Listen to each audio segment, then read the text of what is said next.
What's up guys? Welcome sa ating panibagong hiking episode at samahan niyo kami papunta sa Campana Adventure. Let's go! Hi guys, dito na kami ngayon. Hello. Okay, good morning. Dito kasama si James. Hello! Ito ang Lies.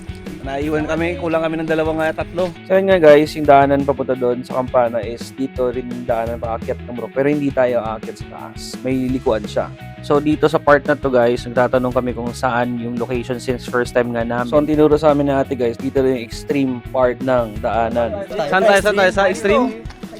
Extreme tayo? Sige. Yan nga guys, so yun, kasi dahil pabida kami, pinili namin yung extreme na daanan. Ayan, masaya pa kami dito, tamang montage muna sa video, and then yan, appreciating the view, the nature, ganda ang ganitong activity para sa ating health. Dito sa portion na to guys, dapat dahan-dahan lang kasi may mga bato na ma-slide, so dapat careful, and dito sa part na to, parang pagod na tayo, pinipil na natin yung pagod, pero G lang, kaya bagang. First up dito guys, merong bahay na madadaanan yung may binibenta si ate dyan na itlog, sting, water, at dyan pwede kayo magtambay dyan sa side na yan guys. At may area din dito na pwedeng mag-relax at kumuha ng hangin at magtambay muna saglit para at least makarecover sa pagod. Dahil paakyat na naman, ayan na, nag-G na kami paakyat at may kasama kaming aso na tour guide namin. Sabi ng aso guys, 150 daw yung charge niya ng pag-guide paakyat pero pababa kami na daw bahala. Dito guys, nakikita nyo guys, paakyat na talaga to dito.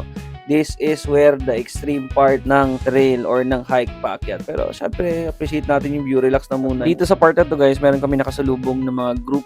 Kaya pinauna na muna namin silang bumaba dahil syempre, mas delikadong huminto kapag pababa. So may momentum kasi sila na pababa and pa-forward. That's why kung meron namang area na pwede kayong mag-stop sa gilid na muna and let them pass muna para at least safe silang pababa. Okay? Vlogger to eh. Ang Hina na to. Up. Oh, wala, uli. Wala. Dito na kami guys sa almost abot na kami. Dito sa portion na to guys, we are assessing the area kung paano kami aakyat at saan kami dadaan. Kasi medyo matarik nga talaga tong area na to. Wait lang! Buset! Kung mag-wait ka na sa critical na area ka na, pumang ka na. Nagdila yo! Pati ako daw. Ito na siya sabi ng kiyo. Nagbilong kita na. Oh, dito guys.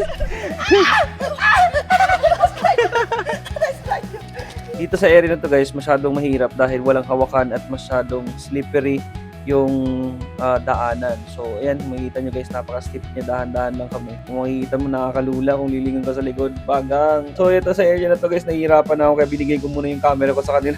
Hindi na kaya ng vlogger na to. Pero syempre para sa inyo guys, para makita nyo yung actual na sitwasyon kung kayo ay aakyat sa Campana. Dito sa portion na to guys, si Keng munang naghahawak ng camera kasi napaka-extreme at matarik yung daanan na to. Pero parang wala lang sa kanya kasi tayo na sarili na silang mag-hiking. At bang, may post pang.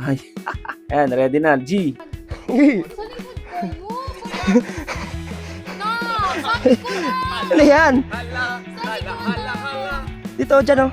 Yan. Bestie, hindi! Hala, wait lang! Hindi yan.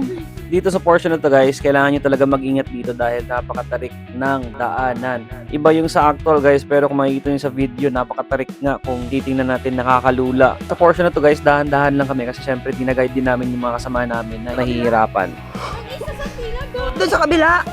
Huwag kasi dyan. Wala na lang! Matutuya. Yee! Babalo. Bakit mo? So dito sa portion na to guys, medyo madali na siya dahil may mga butas-butas na yung daan at yung saan na pwedeng tapakan na mas safe na siya compared doon sa baba. So dito guys, last push na kami dahil malapit na kami sa tuktok. Sus, Ginoo kakapoy, pero ginusto mo yun eh, kaya G.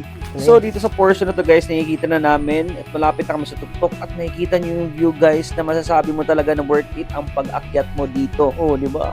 Sus, kaya worth it ang pag-hike, paakyat. At boom, we are here at Bar Camp Mountain Campana, Zamboanga. That is a very fulfilling view. Makikita nyo guys, napakaganda ng overlooking view dito at tamang montage na tayo at ayaw na bahala dyan guys, mag-appreciate.